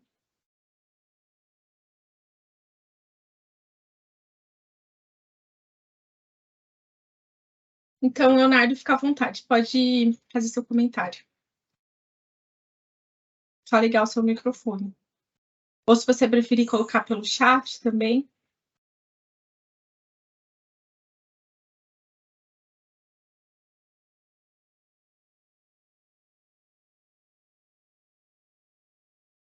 Leonardo Ragazzini. Vamos passar, então, para segundo lugar, a Juliana de Assis? Não, é a Sandra. Ah, Sandra, desculpa, Sandra. Não, assim, até aproveitar fica um gancho bom aí para a gente estar.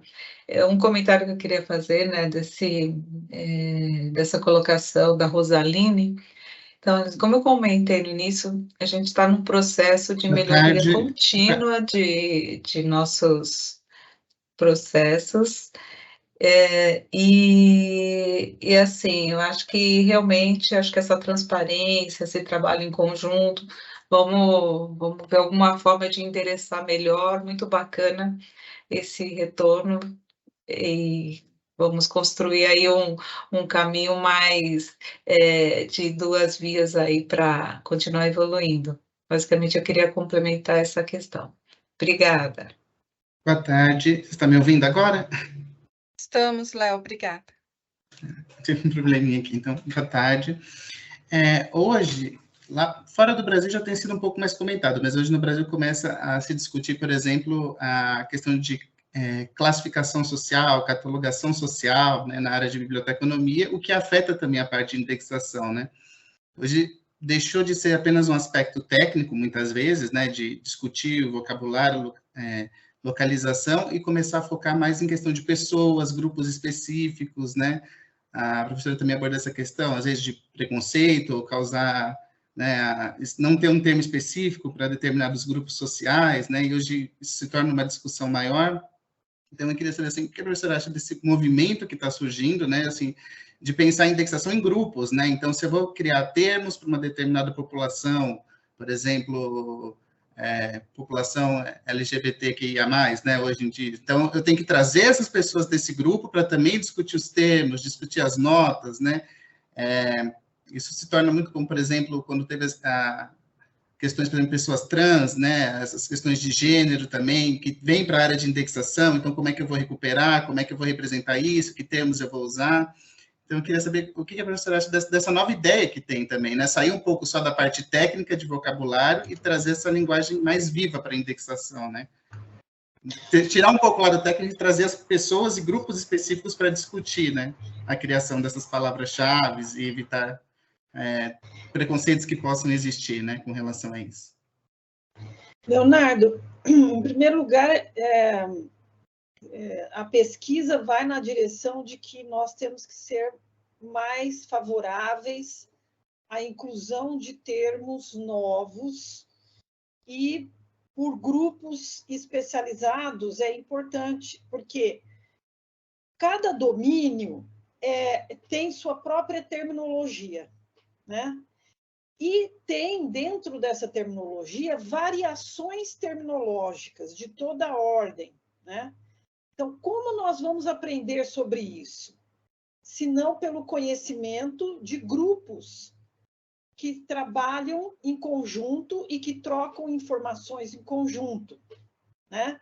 Então, isso é muito importante, principalmente para essa questão de gênero, que abre aí uma fronteira que eu chamo bastante de transversal na ciência, de um modo geral, né? Transversal porque você pode trabalhar a questão de gênero em qualquer área do conhecimento hoje, né? E seja em ciência da informação ou seja em ciências da saúde, isso está presente. Então, trazer esses grupos para discutir essa nova terminologia ou essa terminologia que precisa ser incluída é extremamente importante. Foi isso que eu quis dizer quando eu falei bastante da atualização do vocabulário controlado, né? De que forma nós vamos fazer isso? Se não com o uso da terminografia, com as fontes positivas. Nem tudo está nas fontes positivas, né?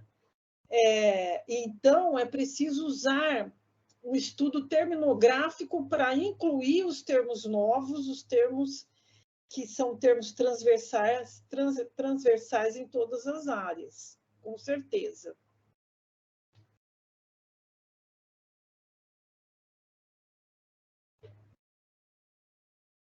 Obrigada, Leonardo. Obrigada, doutora Mariângela. Então, acho que a próxima mão levantada é da Juliana de Assis. Vou liberar o microfone aqui.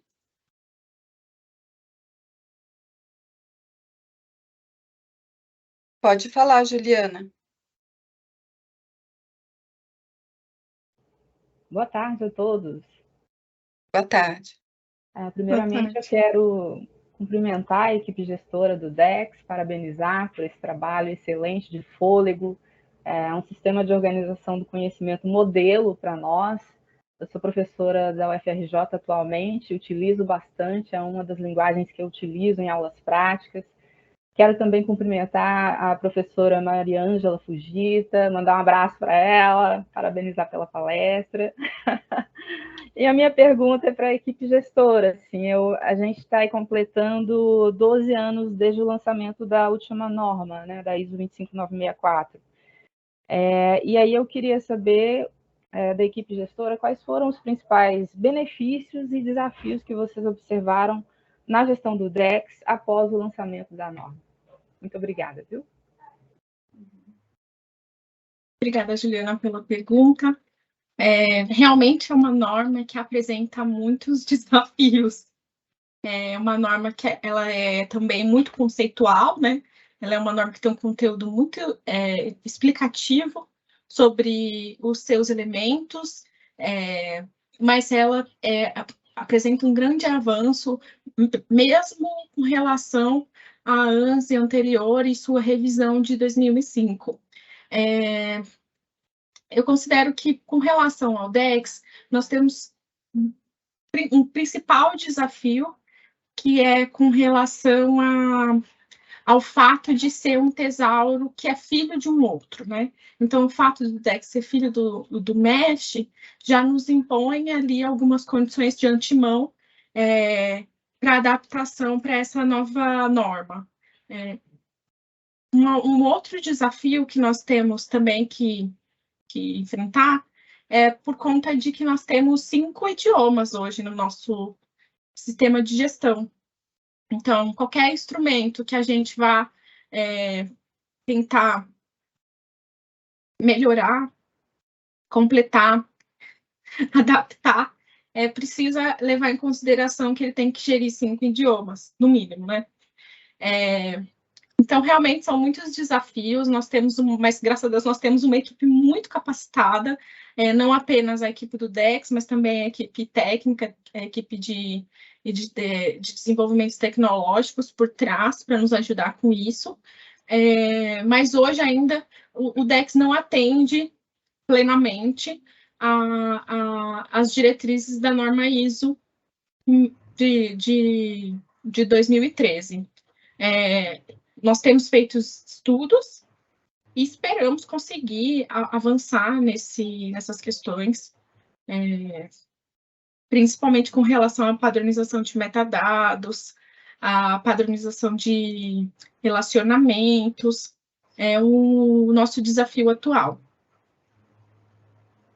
Obrigada, Juliana. Eu espero ter respondido a você. Qualquer coisa, também me coloco à disposição para contato. Então, acho que agora a próxima mão levantada é a da Nádia Catalina. Por favor, seu microfone está habilitado.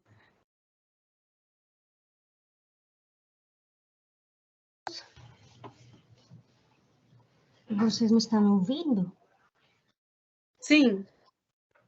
Eu quero agradecer a todos vocês pelo convite e parabenizar as pesquisadoras e organizadoras. Eu estou me unindo à reunião da Colômbia e eu fico muito contente por olhar e conhecer o trabalho que vocês estão fazendo atualmente com o DESC. Eu trabalho na Universidade de Boyacá e aqui a gente usa muito este tipo de ferramenta. A gente trabalha, tem um jornal de ciência, o ISUB se chama, revista da Universidade de Boyacá, da área da saúde, e a gente trabalha e emprega e usa muito esta ferramenta para pesquisar e padronizar a terminologia e as palavras-chave. E eu queria agradecer você, desculpa por meu portunhol, mas eu agradeço muito que vocês pelo convite e por ter em conta a comunidade científica, não só o Brasil, mas também a Latinoamérica. Muito obrigada. Muito obrigada, Nádia, pelas palavras. Muitíssimo obrigada e quero dar parabéns para o seu português, porque é muito bom. E convidar você também para nosso evento que vai acontecer, o aniversário da Lilacs 25 anos. Nós vamos fazer também essa apresentação, uma apresentação não... Infelizmente não vamos ter a participação da professora Mariângela, mas nós vamos fazer uma pequena apresentação do DEX também, e será em espanhol. Então, fique já convidada. Muito obrigada. Ana, tem mais alguém no chat? Ou tem mais alguém inscrito para falar? Não, inscrito para falar com a mão levantada não. Temos uma pergunta no chat do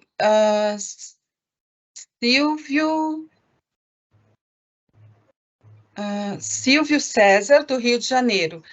Já existem periódicos cujos sistemas de submissão de artigos têm interoperabilidade com o DEX, ou seja, sem a necessidade de digitar os descritores? Penso que seria uma maneira de melhorar a padronização dos descritores nas publicações. Silvio, muito obrigada pela sua pergunta. Eu não tenho conhecimento se existe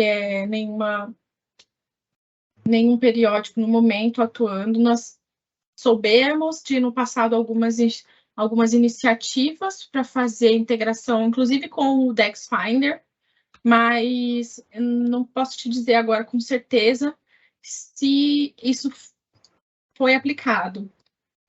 Nós estamos aqui na reunião com a presença da Sueli, que é supervisora da Lilacs. Caso, Sueli, se você tiver alguma resposta e souber de alguma iniciativa e puder comentar também, fica à vontade.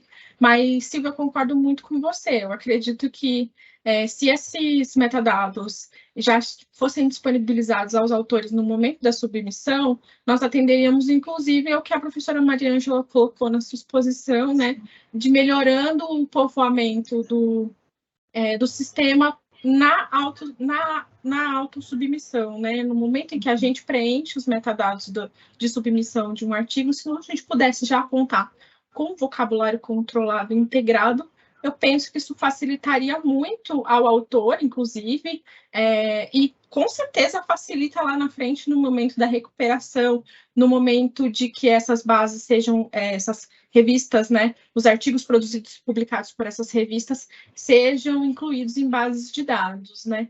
Então, eu concordo bastante com você que isso seria uma maneira muito efetiva de padronização. Se tiver aqui nessa rede, nesse momento, editores ou pessoas que fazem parte de comitês de revistas da área da saúde. Eu quero lembrar que nós disponibilizamos os dados do DEX para serem incluídos em aplicações externas. Então, se vocês tiverem interesse, por favor, entre em contato com a gente, que nós podemos disponibilizar o arquivo de XML dos dados do DEX para ser embarcado nas aplicações de vocês. Só um comentário, tem mais uma segunda mensagem do Silvio César, informando que no próximo sábado ele vai ministrar um curso sobre o DEX para os alunos de TCC da Universidade Santa Úrsula, lá do Rio de Janeiro. Sucesso, Silvio. Boa sorte, Silvio, parabéns. Nós agradecemos a divulgação.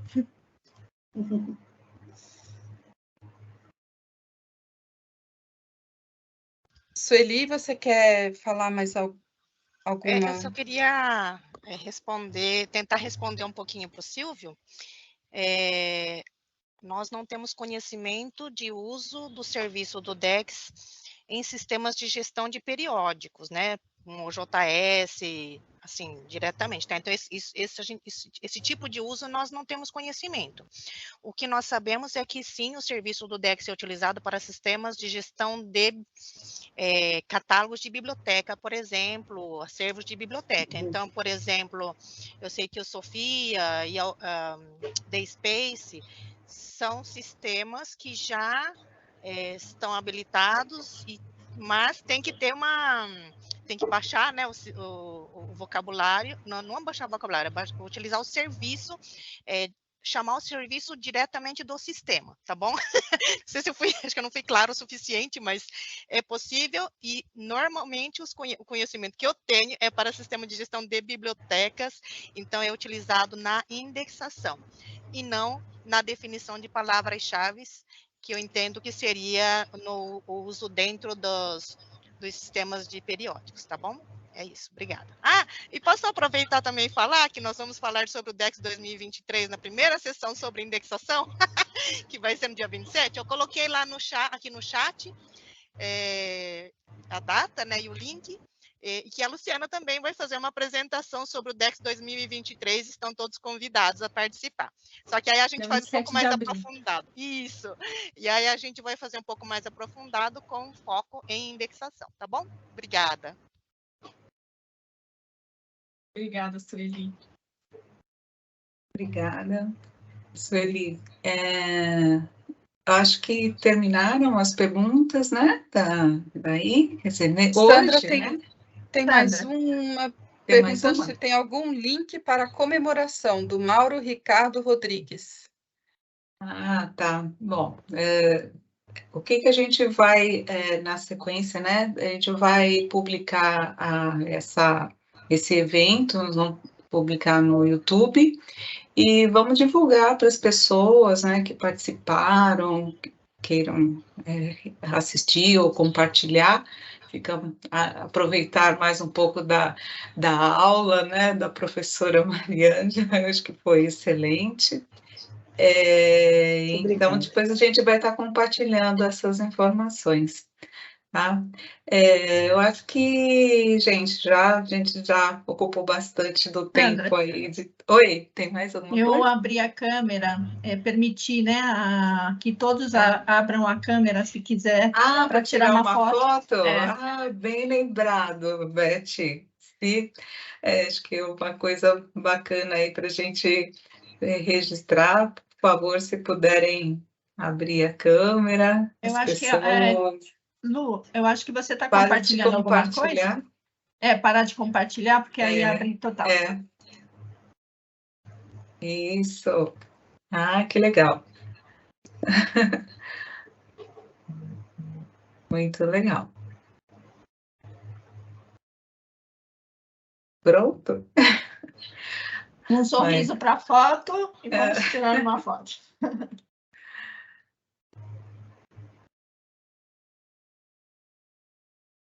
Tá ótimo, Pronto, obrigada. Muito obrigada. A professora Cibele ali, que legal. É. Um abraço, Cibele. Bom, gente, muito obrigada aí pela participação de todos. Foi um prazer estar nessa tarde aqui com vocês. E agradecer também a todos que apoiaram essa iniciativa, tanto a apresentação da professora Mariângela, esperamos contar com ela para as outras oportunidades. E também toda a equipe técnica, né, que esteve envolvida nesse trabalho intenso que a gente vem se dedicando desde setembro de 2022, que a gente está preparando essa nova edição com muito empenho e muito carinho para todos vocês, para toda a comunidade DEX. E obrigada novamente. Luciana, quer falar alguma coisa? Ana Cris? Professora Mariângela.